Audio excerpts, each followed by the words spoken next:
Okay. This is an interview for the LGBT History Project of Central Pennsylvania. I'm Debbie Gable, the interviewer, and this is Delma Welch, the narrator. The date is March 22nd, 2015, and we're in York, Pennsylvania. Delma, do I have your permission to record the interview? Yes. Okay. Hence the microphone and everything. Okay. All right. So let's get started. Can you just talk to me a little bit about when you were born and a little bit about your childhood and where you grew up? Well, I was born in Washington, D.C., and our family moved up to Cardiff, Maryland when I was 3, so I had no chance to make any political inroads in Washington. But we lived in Cardiff, which is a very small town, and I have 2 older brothers and a younger sister and a much younger brother. And growing up, I grew up Catholic, and the church we went to was literally about 100 yards from our house. And so we had all kinds of, when I was growing up, we had a big yard, and we played baseball, and we played different things in our yards, and kids would come up, and we just would play. It wasn't boys playing and girls playing, it was everybody's playing. And so then my 2 older brothers got into the Little League, and that was the first sign that something was not right. Why couldn't girls be in the Little League? It was just the boys. They got uniforms, and they had a schedule, and people in the community went to watch them and all that, and so that was my first. And then when I was, like I say, I grew up Catholic, and I taught this Sunday school class, and I would say they were 3rd graders, and I was, starting to really understand about feminism and women's rights and stuff. And I asked them what they wanted to be when they grew up, and the boys just one after another, all these different occupations. It was interesting that not one single boy said father. Mm. The girls said mother, teacher, nurse, and Avon lady. Mm.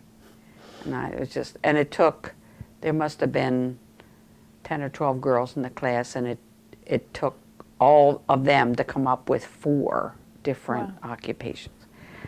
So, that was wrenching. And I knew pretty early that we didn't have the word lesbian. Well, I guess it was in the dictionary, but we didn't know it.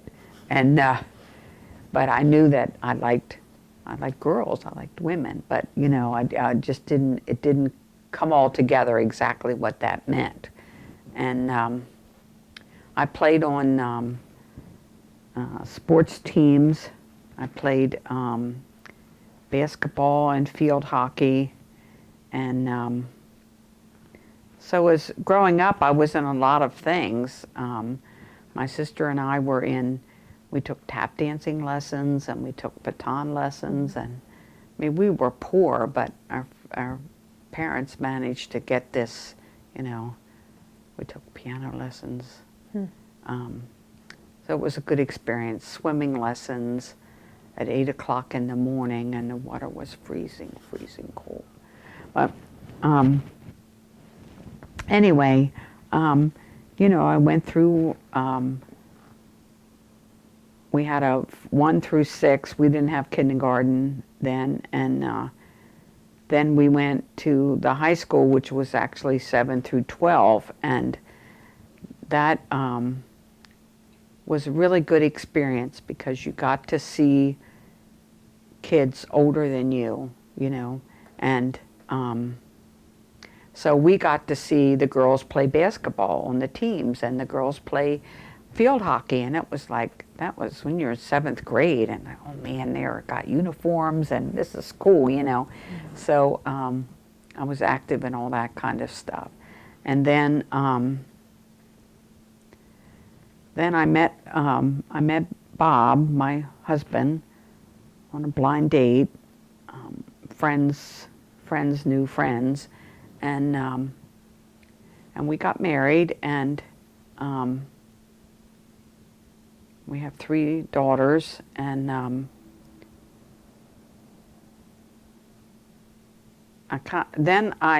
the first time I went to a NOW meeting was I had seen something in the newspaper about a women's basketball team, and I was trying to find out about it, and here somebody told me that this woman that belonged to the local NOW chapter was this woman basketball player. So I joined the NOW chapter, and actually I never get to meet her. I don't know what happened there, but so I started going to NOW meetings, and I went to NOW meetings. My first NOW meeting was in 1975, and I was pregnant with my youngest daughter. So how long had you been married at that point? Well, I got married in '68. Okay. So I had Jennifer and Jean were 3 years apart, and then Les, and so I went to NOW meetings that they had them at the YW, and at the time I lived in Airville, which is the end of the earth, and you turn left. But so it was exciting to come to the big city, you know, and so I got involved. I was not working outside the home. I was fortunate enough to be able to do that. And Can you explain what NOW is, please? oh, the National Organization for Women, and it was started in '66, and I believe the York chapter started in '68, and they were very active. They were, at the time, there was a woman running for something, and the NOW chapter had a big reception for her, and that was the first kind of political thing that I had ever been involved in, and this is I like this, you know. So it caught your interest based on a basketball player? Yeah. Okay, Yeah. and then Yeah. you got interested in the political activism they were doing? Right. I mean, I always knew that there was, you know, like, you know, Peg said, it was help wanted men and help wanted women, and I would go to the meetings, and because I was free during the day, I was able to do things that other women couldn't, and I remember Nancy Morris kind of took me under her wing, and we would go, the Equal Rights Amendment was the big thing then, and we were speaking to groups about that, and I thought, well, I've never gotten up in front of a group, but I thought if I don't do it, it won't get done. So I just did it. And so then, you know, you became more educated about the issues and stuff. And then I started going to, Pennsylvania Now had meetings like every other month, and I would go there, and so then I learned more about state politics, and like we went up to Harrisburg and lobbied on, it was a divorce reform bill, and we went up and we went to all the representatives in York, and they all said the same thing. They said, oh, we got a lot of mail about that. And we go to the next one. Oh, yeah, we got a lot of mail about that. And one of the representatives we went in, they were all white men, said, oh, yeah, we got a lot. He reaches over. The stack was this tall. And we're looking at each other like, this is what they mean. And when we came back to the meeting, we said, you know, we went up there and we lobbied, and we said, they all said they got a lot of mail. And we said, how many letters do you think they got? And virtually everyone said, oh, 100, 150. We said, oh no, they got a dozen. And that's a big deal, which was an eye-opener for all of us, that, you know, you think that your letter or your phone call doesn't matter, you know, it's lost. No. So it was kind of empowering. And of course, I got to know about lesbian rights through NOW. Okay.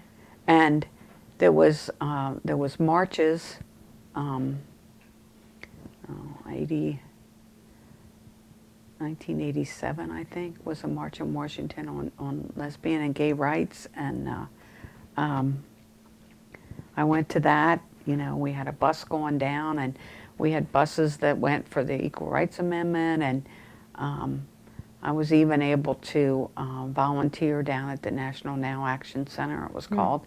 And I would drive down to Washington and drive back home the same day. And then I did that for years. Not all the time, but just when I could. And I stayed with Molly Yard, who was one of the presidents and longtime activist. She was something, and I would stay with her, and so I could stay more than just one day. And so I got more involved in kind of knowing about the issues and working on the issues. And then it was kind of coming out to myself, and you know, that was, of course, I jokingly say I'm a recovering Catholic, but the Catholic, you know, the Catholic Church is pretty hard on lesbian and gay men. But I had gone to church, you know, throughout my life, and they used to have this bulletin, and it would have, on the outside it would be some generic thing, but on the inside it would be about, you know, whatever's going on in your local church. Well, the thing on the outside was about condemning homosexuality, and that was the last time I went to church. And I thought, this isn't right. This isn't right. And I guess the coming out to me part of it was, you know, was challenging. And my husband, Bob, he was a good man, and I, you know, I came out to him, and he was understanding. And so as, you know, as the years went by and I was, you know, active and my kids were growing up, and you know, I did more things. I went to a couple of national conferences. I went, they had an International Women's Year convention and a conference, and I went to that in Pittsburgh. That was so exciting. There was so many. I mean, when we had the Equal Rights Amendment March in '79, Alice Paul was there. She was elderly. Talk about who Alice Well, Alice Paul was one of the women that worked for suffrage, who spent her whole life, you know, working for suffrage, and then she worked for the Equal Rights Amendment and never lived to see it passed. So there was always kind of this sense of history and, you know, all of that. Can I ask a question? So you're describing being married and living in a rural area? Yeah. Oh, yeah. I'm curious about what did your husband as well as your friends in the community think about your activism and the things you were involved in? Bob was supportive. I mean, he is deceased, but he was always supportive of me and supportive of that cause. He was an only child, and he was brought up by his mother and his aunt and his grandmother. He had a lot of influence from women all his life, and it just seemed to him it was just an issue of fairness, that, you know, people could get the same chances and so forth. And so yeah, he was. Were there other women in your community that were involved in those? Not so much in Airville. I can't say there was a, you know, a clutch of, I'm not sure what the word is, but of women who were. But, so I would say my friends were now women and women that I met like through the YW or, you know, other groups. We now was, at that time, was more involved, because of the Equal Rights Amendment, was more involved with like AUW and League of Women Voters and, you know, voter registration and all kinds of things. So I got to meet a lot of women that were involved, you know, like that. So. And AUW is American Association of University Women. Yeah, yeah. And so yeah, that was important. That I, you know, could just see women of all ages that, you know, supported women's rights and stood up for it. And then when it was the Lesbian Alliance and a group with men and women, I got involved with that through Cindy Mitzel. And because she was a member of NOW, and became active in that. And one of the things we did was we did these shows called Judy for Judy Garland and Gay Icon. And we did these different shows. We did one at the YW. We did one at the York Little Theater.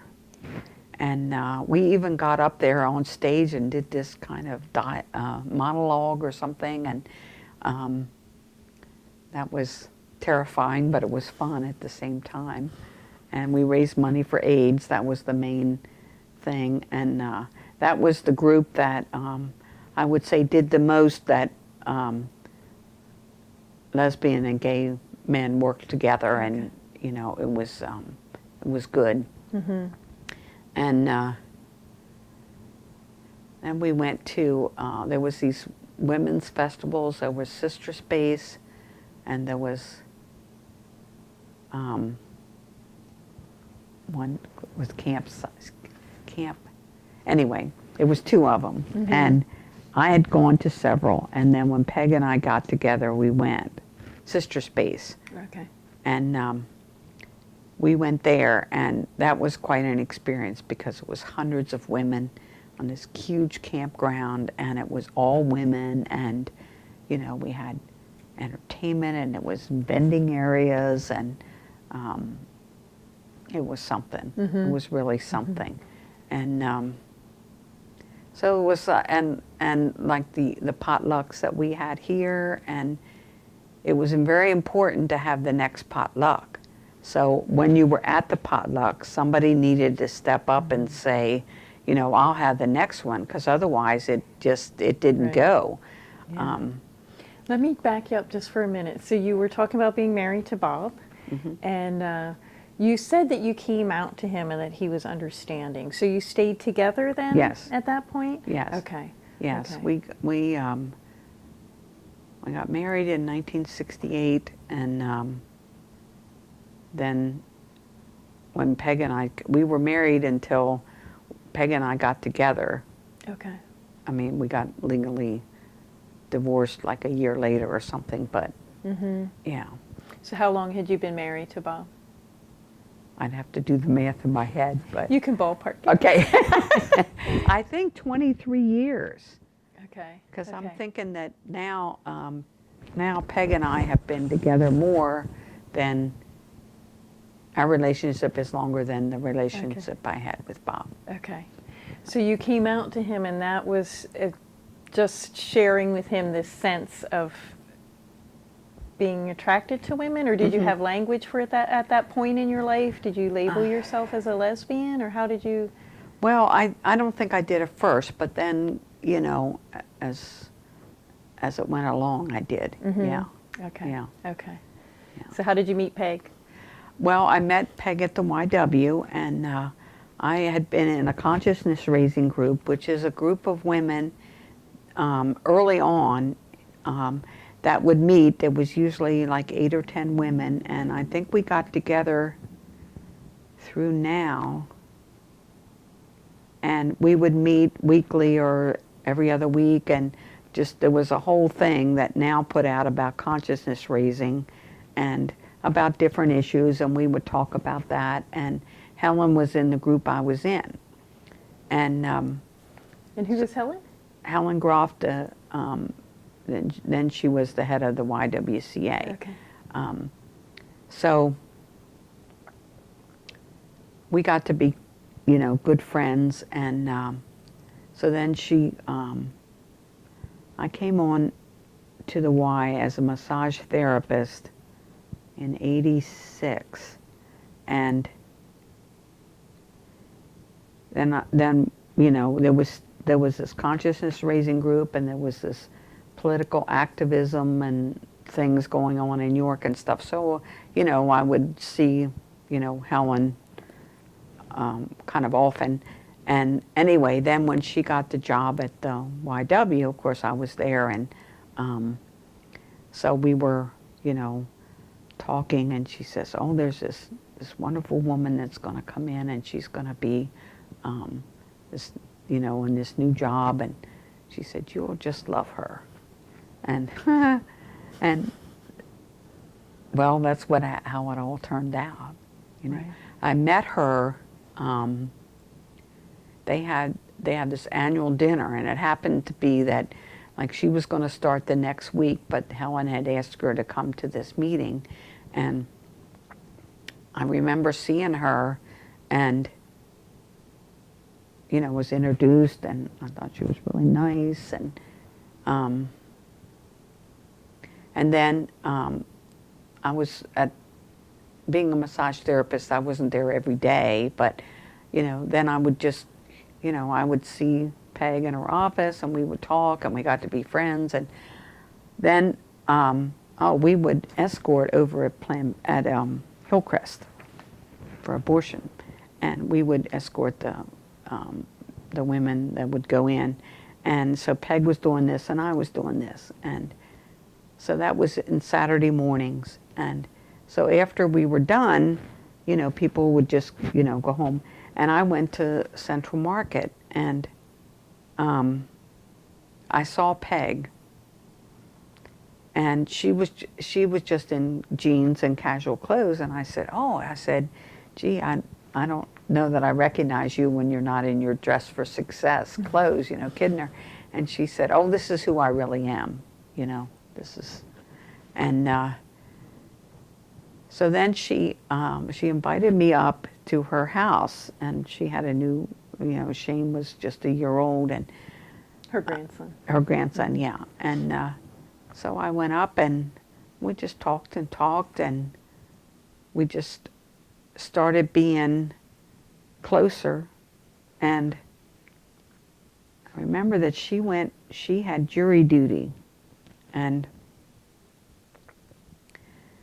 she was like a whole week, and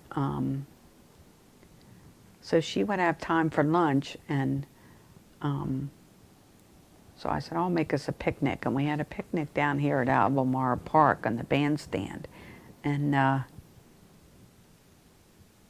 it just got to be fairly obvious that we were attracted to each other, and that something was going on. Mm-hmm. And before you knew it, we were together, and it was I had to tell Bob, and I had to tell the kids, and that was hard. It was very hard, and but it was real clear that we had to be together. There wasn't any. It was just we needed to be together. Mm-hmm. And now at the time my father had passed away, and my mother, who was grew up in Baltimore, and she was Catholic. My father his family was all Catholic. And so when I went to tell her, Peg and I had this whole thing about we were going, now this is back in 1990. So we had this whole thing about now, people would tell us stories about they would throw their kids out, or they would just get angry or have a heart attack, or so we're like planning out, what if this happens, what if that happens, or the whole thing. So my brother lived right down the street from my mother, and I talked to him and I said, why don't you come up about a half hour after I'm there? I said, because if we both come in at the same time, she's going to immediately know something is up. So he said, okay. So I'm telling my mother this, and she has met Peg, and I tell my mother, and I see her like she's in a chair like this, and I see her like sliding down. Like the more I tell her, she's getting this, and so I just didn't know what to expect, and she said, I just don't know, and that kind of thing. And then she said, like all these things we had thought, she might say, she said, well, did you leave the house clean for Bob and the kids? And I said, no, but they'll manage. And and my brother came in, and he was really good. He was talking about his oldest daughter who had moved out in the Midwest, and she had all these tattoos way before tattoos were ever in, and she had them all over her back. And he said, people would say things about her, and he'd say to them, that's her life. That's her life. She's a good person. It's her life. And that's what he told my mother. Oh. So then I asked her if she would, her birthday was not too far away from that, and my sister always had a big party at her place, and I said, I'm going to bring Peg. And my mother said, well, I'm not sure I'm ready for that. And I said, well, I can't come unless Peg comes. So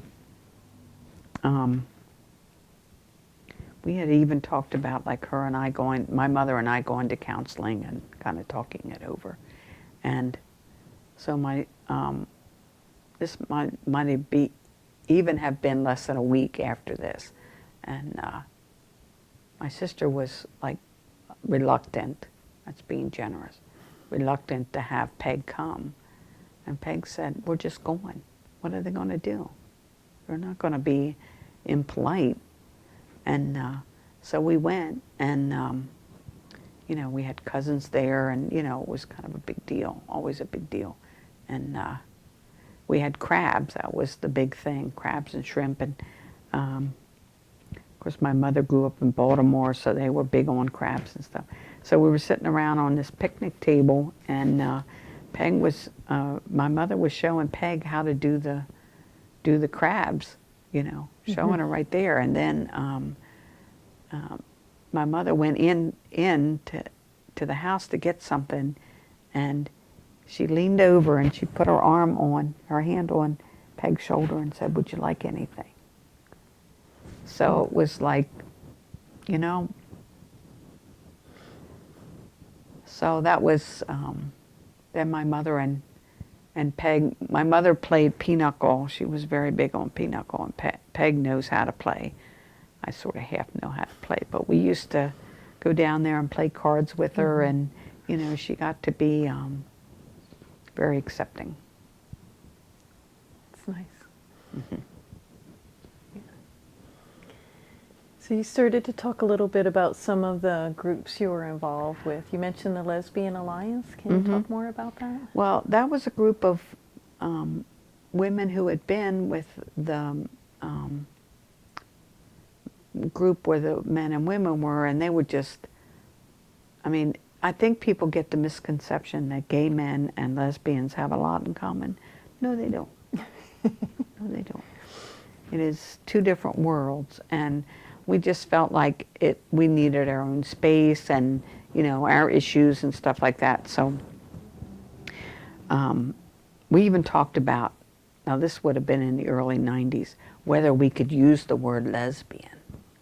Okay. But that was even too far out. But then we said, well, what's the point if we don't have lesbian in it? So that's what we did. And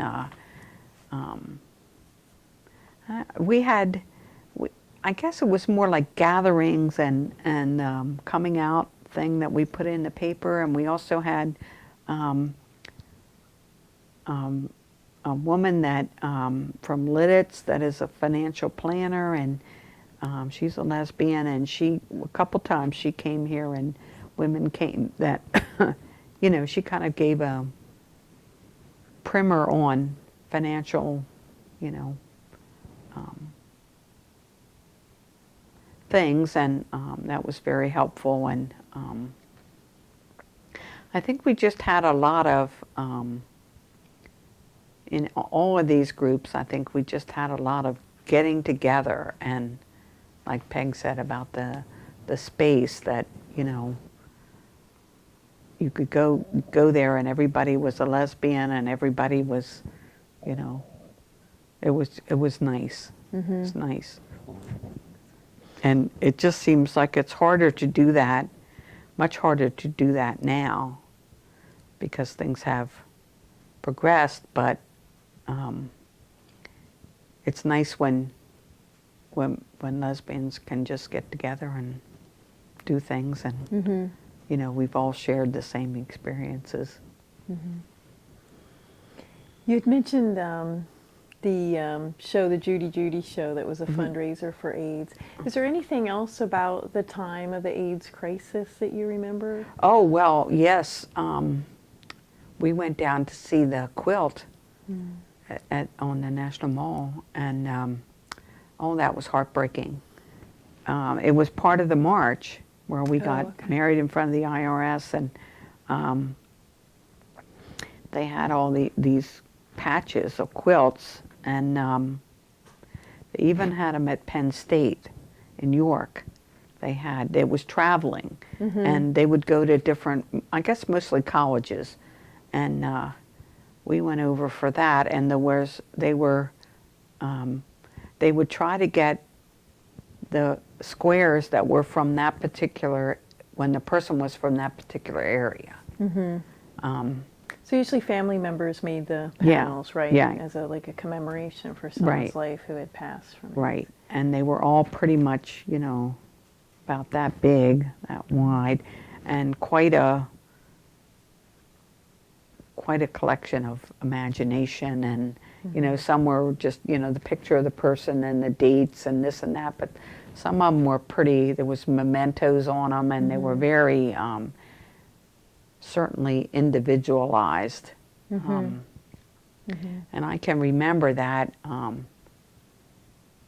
that march for lesbian and gay rights, because I had been to the equal rights one, I had been to the pro-choice, the abortion rights, all those, and the first ERA, there was 100,000 people there, and the lesbian and gay march, they said there was over 1 million. Wow. What And year was that? That was 93. Wow. And I believe it because having been to the other marches and seeing, you would get down on the metro and you couldn't move.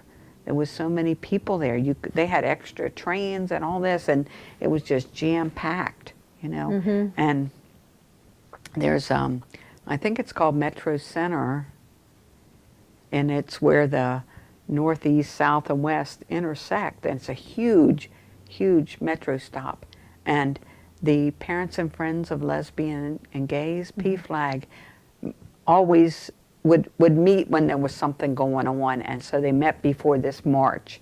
And we were there with our signs and stuff, and we saw all these PFLAG people coming down the steps and the escalators, and they all had signs, and it was an incredible moment. It was just, everybody cheered. I mean, we had taken over the entire metro, and we were cheering. They were cheering us, and we were cheering them, and yeah, that was something. So when you think about this kind of stuff, and I've been to all those marches, and I have some pictures, and I wish I had taken, better notes and better, recollections of all what happened, because it was, you were part of history. Yeah. You sort of think of, like, we learned about the suffrage movement and all that, but I don't think we really thought so much that we were a part of history. We were just as much a part of history as they were when they marched in front of the White House, and when they, lobbied and did all that stuff. I mean, that's what we did. We lobbied legislators, and, you would just see, like, when you went up to Harrisburg, or you went up. I was, when they had the hearings for the Equal Rights Amendment in Congress, in the House, we went down, and the room was pretty big, but you could only go in for like 15 minutes, because there was so many people that wanted to get in to see it, to be a part of it, like they were debating it. And some of the anti groups, like, we would all have to use the same toilets, and just ridiculous one. It's like the arguments that they gave for the suffrage movement, that women wouldn't be women if they could vote, and right, might be bad for their health. Yes, yes. Right. Just beyond. But so yeah, to see that, like, for the Equal Rights Amendment, we marched. We wore white, because that's what the suffrage. And then we had the sashes that like they had, and you think, how in the world did they? They didn't have phones. It was just kind of amazing how they could get people together, and like, we joke in the Now chapter that the only difference between when I first became a member in '75 and now is that we use computers for the newsletter instead of typing it out. But it's the same issues. Right. We're working on the same issues. So, yeah, it's been. When I think about it, that my youngest daughter will be 40 in September, so I've been active in the women's movement for 40 years, although I certainly consider myself a feminist way before that, but like 40 years, holy cow. And where does the Equal Rights Amendment stand now? Well, yeah, they're trying to get it. They were 3 states short, and they never had a deadline they had an extension for the ERA, but that was only for 7 years. They've never had that for any other amendment. So now they're trying again, and it just. And when we were marching in the St. Patrick's Day parade, and there was a woman who was the president of Ireland in 1990, and you think, oh my God, I'd like to live long enough to see a woman president. For the United States, right? Yeah, yeah. What do you think about the progress around same-sex marriage rights? Oh, it's exciting, holy cow. We just never thought, people were saying maybe 15 years ago about marriage, and we just thought it was out of the realm of possibilities, not even in our hemisphere or stratosphere. And then when it started happening, and then when it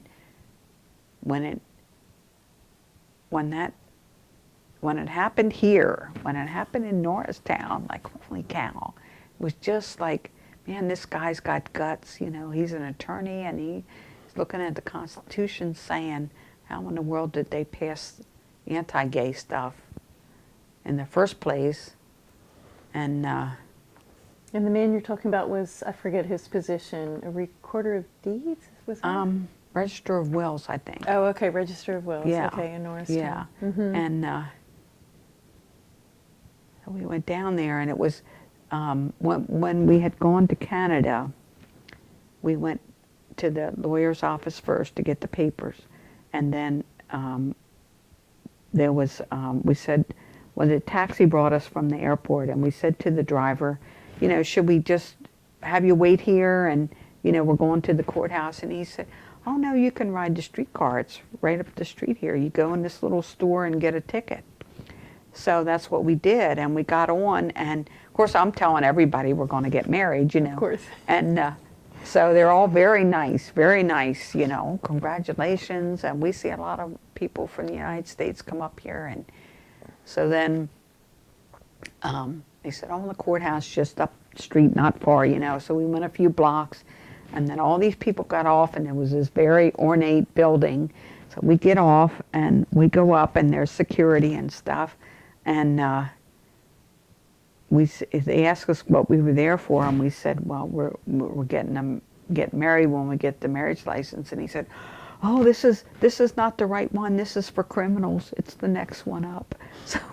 So we got up. So we got back on the thing, and here it was only like a block, but we didn't know that. It's a brand new building, and they were having a big fair there. And so we knew we had time. We walked through the fair a little bit, and then we went and got our license. Everybody was so nice. And then when we went to Norristown, we pull up, and we're parking on this street, and we go up to this ornate building, and we go up, and we say, oh, we're here for a marriage license. They said, no, this is the wrong place. This is for criminals. What? And how many years apart were Yeah, these that two? was like 10 years and 9 years apart. So you here had gone to Canada to get married when it was legal there, but not legal in the United Correct. States. Yeah, Correct. okay. Correct. So, all right. So then when we get to Norristown here, we were parked on the correct side. We just didn't know it because the building looked kind of innocuous. But they were doing some construction on it or something. So, but it was the right building. So, and this reporter asked us from the Philadelphia Inquirer, and then he followed us through. He was sitting behind the clerk that was doing all the paperwork and signing it and everything. And then when we went out, he followed us down the steps to our car, you know. And then I went the next day. I went and looking for the paper, and here we were in the paper. Holy cow! Nice. Oh, we have those papers somewhere, but the articles from the paper, but. And people were, like I work at the Margaret Mal Home. I've been there for 14 years, and people were just, you know, they knew Peg and I were together, and they were very happy for me when we got married. And one thing, before I went to Margaret Mal Home, I worked down in Shrewsbury, and we had decided that we wanted our last names to be the same. So my birth name was Welch, and Peg's birth name was Powell, and we talked about one of those or a whole different one, and then we settled on Welch. So we changed had our names. Well, I just had to, because I was divorced, I could just Go back. sign a paper, but she had to go through this changing name thing and put it in the newspaper, like in case they think you're trying to commit fraud by changing your name. Okay. And then she had to go before a judge to explain, you know, and then he had to, it's kind of a big deal. You have So to. it's up to the judge to decide if Yeah. it's like a good enough reason? Yeah, Or, yeah. okay. Yeah, and the judge just said, well, if they were all this uncomplicated, I'd be in good shape. So it was no, you know, he didn't ask us why we were, you know, changing it. We just wanted to change it and have our names, and we were together, and he didn't make a big deal out of it, so. It's interesting. Did you, when you were going through the process, were you nervous that he might have Well, I think feelings Peg against thought seeing? maybe he might say something, but, we had a woman attorney who was, she was just, she was just right there with us. And I think the way she, presented it, we had the papers and all this stuff, it just was ordinary. So that was good. Yeah, that is good. So, so you're officially married now, and all legal and everything. So, talk a little bit about what that means for you. I mean, what's the difference as far as the legalities and those kinds of things for you? Well, I think, because we have been together for 25 years, I think we both thought, well, what will it feel like? It certainly feels more secure that, we have these legal rights, and, we have the power of attorney, and we have this and that legal papers that we've had for years. But now we're married, and it's that elevates those rights, and it elevates those the concerns that you would have because you're not in, like if you go to a state that's not, where it's not legal yet, that's a different story. But we filed joint tax returns for the first time in 25 years, and when we got married and we had our friends here, and I mean, you kind of look at your relationship, and you look at the person you're with and think, this is pretty special. When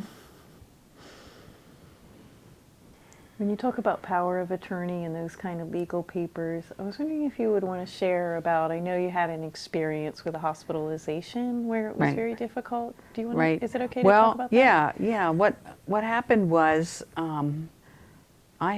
when I worked at Shrewsbury, I, went through town and got on 83 and came home, and I worked 3 to 11.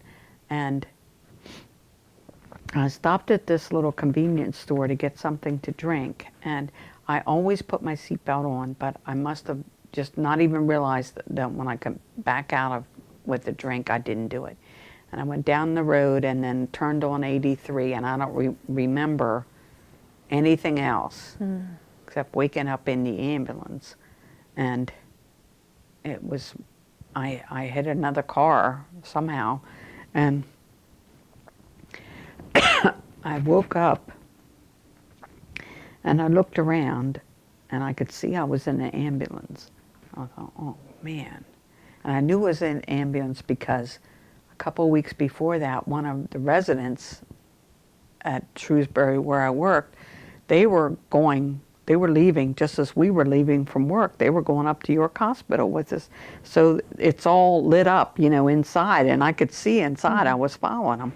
I thought, oh my God, I'm not, I said to them, am I dreaming? And they said no.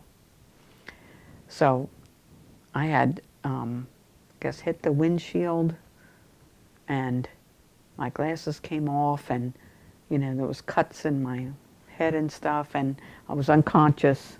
I did wake up in the ambulance, and they called Peg, and she said that she picked up the power of attorney and took it. So this would have been, well, like 15 years ago. So before you were married, before it was legal in Pennsylvania. Yeah.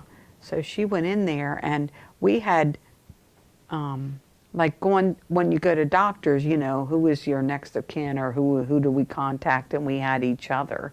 And then we had these legal papers, and she said that they sent her back.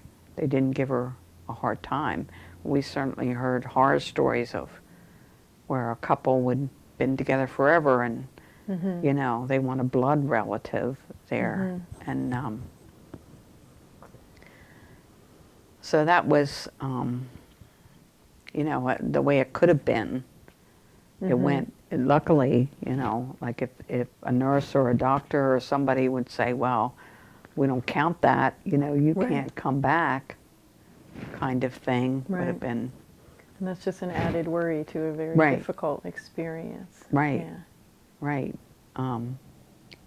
Yeah, so anytime we travel, we take that stuff just in case. Mm-hmm. And we've had, we had a dental emergency, we've had different things that, you just want to, that's one less thing you have to worry about. Mm-hmm. Mm-hmm. So you have grandchildren? Oh, yes, yes, yes, yes. We have, our oldest will be 26 next month, and Mackenzie, who is going to be 18 in May, and then Adam and Robbie will be 13 and 11, and then of course we're going to have a great grandbaby. We don't know yet what, but we used to say, we just love our grandkids. We used to say that their feet didn't touch the ground till they were about 2, because we held them and looked at them and looked at them and held them the whole time.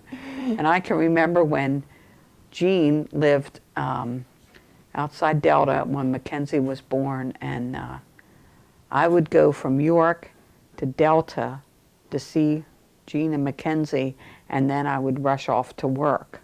And I'd stay as long as I possibly could and like literally run to the car so I get there on time. But yeah, there are a lot of, we've had them here and taken them places, and we certainly enjoyed them. Mm-hmm. Is there anything else that you want to share?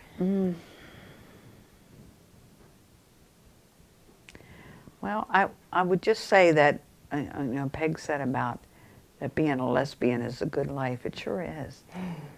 It sure is.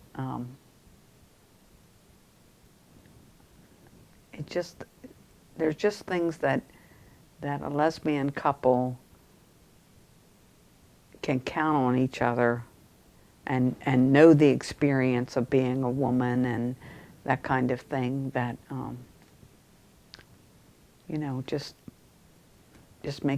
just makes it easier to get through like everyday stuff. Mm-hmm. Mm-hmm. Well, thank you so much for your time. Oh, you're welcome. And for sharing You're your welcome. story.